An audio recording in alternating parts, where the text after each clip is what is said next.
Welcome to our channel. Today we how to install Google Cloud Run CLI for container deployments. Easy tutorial step by step clearly.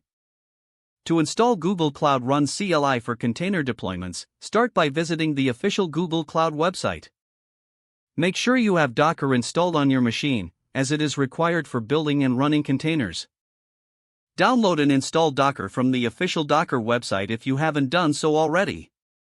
Next, open your terminal or command prompt. To install the Google Cloud SDK, you will need to go to the Google Cloud SDK installation page. Choose the installation method that matches your operating system. For Windows, download the installer and follow the on-screen instructions. For macOS, you can use Homebrew with the command brew install cast Google Cloud SDK. For Linux, use the curl command as shown in the installation instructions. After installing, run the command cloud init.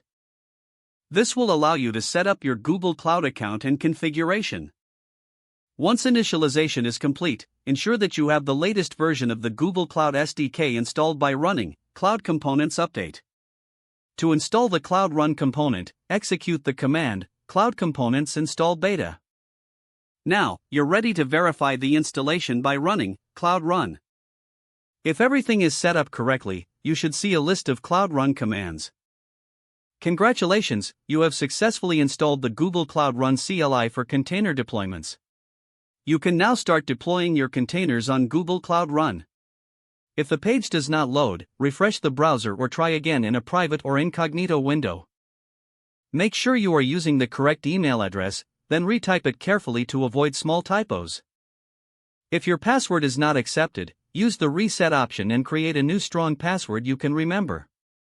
Check your spam folder for verification or security emails, then complete any requested confirmation steps. Enable two-factor authentication if available to improve account security and reduce unauthorized access risk.